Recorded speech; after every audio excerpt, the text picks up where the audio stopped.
How's it going, guys? My name's Nick, and I like to go fast. And I think one thing I've shown you time and time again over the last several years is if you want to go fast, Saab 9.5 is a hard car to beat. But this is not my first Saab 9.5. Actually, I've had several of them over the last few years, and this one in particular belongs to my good friend Curtis, who actually did my very first Cannonball with me. He's had it for about 5 years now, and it's going up for sale on Bring a Trailer. So we're gonna go take a look at it with him, go for a drive, and talk about what makes the Saab 9.5 a great platform for everyday driving or extreme driving. You know everyone's going to critique your stick shift driving. You're such an idiot. They critique my stick shift driving. I just got done driving a manual Duramax, so it cut me a break because the clutch and the shifter are just a hair different in the dual disc organic clutch Duramax than they are in this thing. Just a wee bit. Yeah.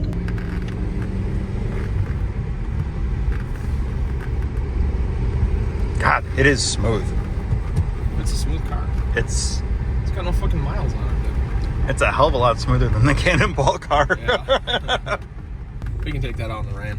Yeah, we can. This, we had to get in before the rain. Exactly. I believe we caught rain in Pennsylvania on our first run, didn't we? Oh my God, it was storming. Oh my God, you remember those semis were pulled over? Oh my God, dude. That was We were terrible. going 90 miles an hour in the rain and the fog at 2 o'clock in the morning. And then we'd go through the tunnels and it'd be like crystal clear. Then you come out of the tunnel, you got this hard left, just pouring. Oh, Christ.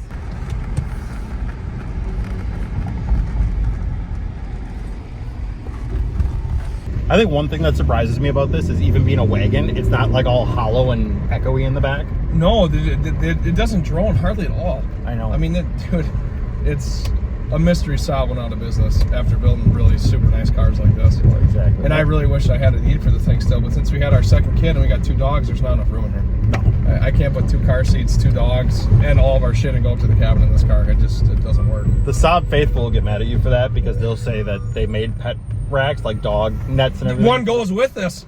I have the dog rack with it and the cargo net. Yeah. I literally can't fit our stuff in here. Like, even if I put a rooftop carrier on it, it's. I think you guys just need to learn to pack lighter. If you guys includes my wife and a mouse in her pocket, yes. That would be a very true statement. We should edit that part out. It's staying in. Yeah, my wife's not on Bring a Trailer. The clutch on these is really nice and linear too. Right.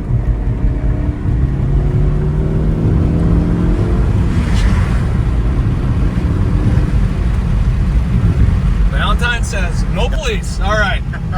These cars really do shine on the highway. I mean, that's the spot to drive them because they're right in the boost when you step on it, and they will happily pull 5 o'clock on the speedometer if you keep your foot in it long enough. Exactly. And that Nivamat, that European rear suspension you got in the back, I mean, just makes it so much more comfortable. It does, and the ass end of the car doesn't sag anymore. I mean, the stockers, even when they were on it, when I bought the car, just over 66,000 miles, they were ready. They were ready to be gone through. Yeah, I don't think they can handle the weight. I don't think so either. Not in the wagon, especially. Right. So we'll do a hot lap through our Sheboygan quarter-mile speed lap, which actually is the new industrial park that nobody uses. Oh, okay. Sheboygan, Mexico. Uh-huh. Okay. Sheboygan, Mexico. Just checking. Yeah, we're not in Sheboygan, Wisconsin. No. That's absolutely not a water tower. It's a good thing Mexico's just down the street here. So that's, 3/4 throttle.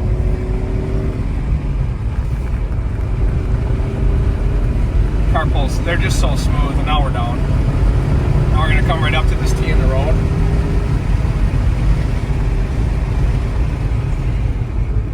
On the brakes, down the second, around the corner, back on the throttle, full out.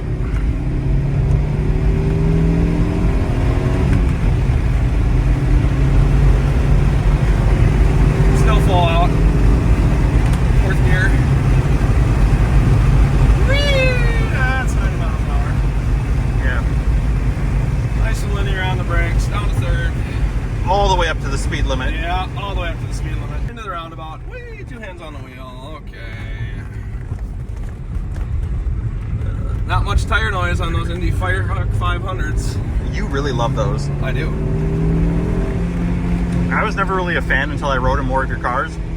I kind of like them now. Yeah, they don't give much road noise. They're responsive, and they wear okay. We're gonna stop at Love's and get some fresh 93 octane here. So the next owner, after the bring and trailer auction commences, has a fresh tank of fuel. That's nice. Look, you're such a giving guy. That's the way we do it at Shorty's.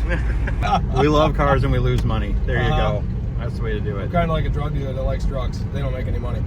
I'm a car guy that likes cars and somehow convinced his wife to let him deal in them. Yeah. And you go to Love's and get 93, you don't go to Quick Trip? Quick Trip doesn't have 93. I know, but it has 91 non-ethanol. I know, but the 93 makes me feel better. Okay. All right, fair enough. This guy pulls up to the gas pump, doesn't even remember to hit the gas cap button. I'm not used to driving such expensive cars. You shouldn't sell this. You should keep it and drive it more. You know, if I kept everything I said that about, my building would be full. That's true.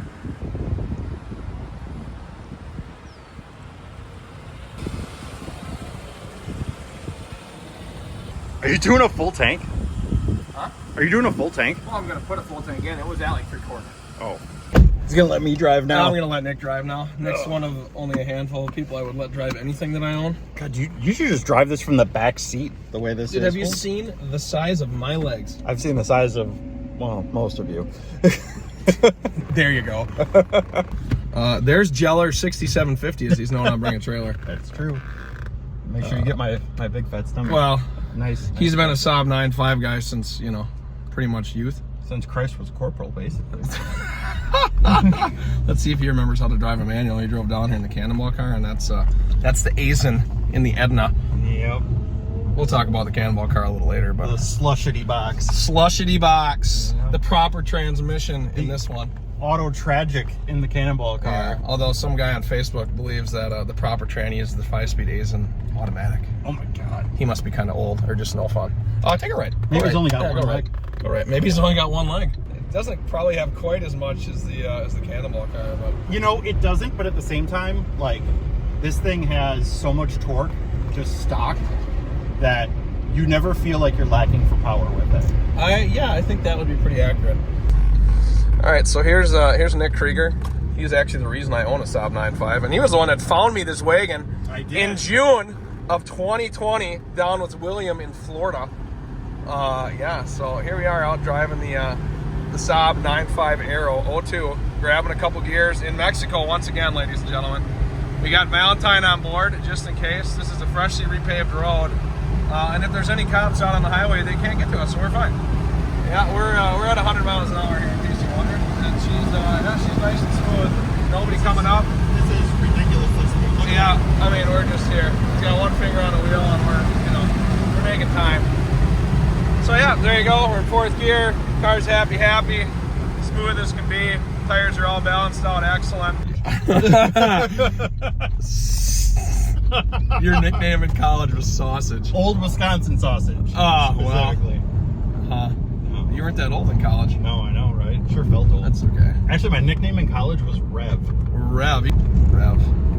That's maybe because he was studying to be a reverend, actually, for a little while, ladies and It gentlemen. was a combination of that and the fact that I had spent my summer working at a body shop and I was totally into cars at the time. So it was like a double entendre. Ah! There's A man of the cloth and a man of the filler. There you go. Your vocab word for the day, double entendre. We're going to have to come up with some kind of nickname for us two driving cars, dude, because this is more fun than I thought it would be. This is kind of fun. Yeah. What else can we review today? Oh, we should take the MGB out, dude. I was thinking the STSV. Oh, we could do that too. Maybe we'll do that too. Maybe we'll review the STSV today. That's a nice C4. That is a Across the nice roundabout C4. there. I like the way C4s look, and they're incredibly cheap. Bang for buck, hard to beat. We're gonna go after the guy in the C4. Yeah, we are. We're gonna give him a big thumbs up. Yeah, we are. Dude. Did we like C4s? I love C4s. Did I do too? We love C4s. Look at this guy. Looking at the slats on the side there, it's a later. That's a later one. Oh, so with that C4, what I was saying, so like that C4, when that LT1 came out in the later C4s, right? They had the Crossfire in the 84, L98 up through 91, and then you had the LT1s, 300 horsepower, right around 300 pound-feet of torque. This car, with all the torque coming out of this little turbocharged 4-cylinder, can keep up with that Corvette. Which is really saying something. I know, and you got room for 5 people and the dogs, and well, not your wife's amount of luggage, but you know. Dude, we traveled out to New York with like a duffel bag apiece. Yeah, that is And one thing. a torque wrench. Yeah, the Cannonball car, like, a 9.5 sedan is nice because it has a lot of trunk room, and then we filled it up with a freaking gas tank and a spare tire. So that, you know, we didn't prioritize the same. But the wagon here, we didn't prioritize. We could have done a lot of room. Cell. Look at all the room back there. Kind of hard to see with the seat up, but I'm telling you right now, there's more room back there than it looks. You put them seats back, man, it wouldn't matter how much luggage is back there. You can make a lot of room. The thing I noticed right away while driving this car is... Take it right. You've got that short throw shifter in here, don't you? Yes, I have the short throw. I had that in my Wagon, in my 3-door, and I loved that thing. Because I have had 2 manual 9.5s, and I've had, what, 10 Wagons? At least. 15 Wagons, something like that. I've had a ton of Wagons. And that shifter, oh my gosh, you reach for second gear, you feel like you're throwing it in the passenger seat in the back. Yep, they're rubbery. They hunt. Oh, those shifters are just crazy. But like this short throw, this is the genuine Saab one, right? Yep. Yes, this is genuine Saab. So nice. And Nick's crew, they build the best short throw shifter. They do. Cars. It's amazing. And yes, folks, the building looks like a dump from the outside. That's by design, so nobody thinks there's anything inside. Yeah, it's like a back kit. Yeah. So hey guys, we're back in the shop here, Nick and I, and we're gonna do just a little shoot with the Cannonball car and kind of talk about 9.5s. You know, I just pulled this thing away from its sitting spot, and it's been here for, I don't know, probably a month and a half, and there's no oil on the floor, and I think it probably pays to mention that after I had the valve cover coated, the first gasket pinched. So I took it off and had to redo the valve cover gasket after I had the cover recoated. And then now there's no oil on the floor. So though I wanted to mention it in all honesty and just to be 100% transparent, I don't think it's leaking any more oil. That was probably from the pinched valve cover gasket after my first try, before I had Nick over, the Saab brewer, to do the second try. So we're gonna go grab a donut and then we'll be back. Coffee. We got West Side Bakery donut. West Side Bakery donut. And if you get there early enough on a day where it's going to rain, like today, as evidenced by our very wet shorts, you can get yourself a cherry turtle one. What glaze? Might be over here in the rain. Not rain noise is going to show up for sure. And of course, quick coffee. Always. So, dude, I think back, it was like 2019. We met. Because you were doing a truck on Bring a Trailer. I was. That was my 2004.5 Duramax ZF6, the red dually with 55,000 miles. I remember that truck. And it turned out we actually worked together in like neighboring departments at work. Yeah, crazy enough. So then, like, obviously, car guy bond, right? Which basically means we're best friends forever. Yeah, it basically means, love's tight as a marriage. Yep. And then, fast forward a couple years later, 2022, I get this stupid ass idea. I want to do a Cannonball run. And I get the even stupider idea to tell you that yes, I'll do it if you build the car. So not wrong. So in 2022, we go out and take this Saab 9.5. Dude. And we did a Cannonball run. We did 32 hours and 7 minutes. We did. Our first time ever. We had no idea what we were doing. None. In a car nobody expected to do anything good. Nothing. And I think at the time we were in the top 20 fastest Cannonball times. I mean, there have been some really fast runs since then, but this was already post-COVID, and we were still like top 20 at the time. We were top 20 at the time. We tied Rocky H. Ferrari at the time. We tied Diem and Turner. Sorry, Diem and Turner. Yeah, and their Ferrari. Yeah. Sorry. So, it's been a minute. I mean, I think that was just a huge testament to not only what you can do if you're stupid, but, what you can do if you're a car guy. Yeah, exactly. But really, like, out of nowhere, Saab 9.5. And the car was really pretty much largely stock. I mean, at that point, it wouldn't have an exhaust. It didn't even have an exhaust. It was stock exhaust. I did like a K&N or whatever air intake. Very mild bolt-ons. Yeah, and we did a tune, and that was it.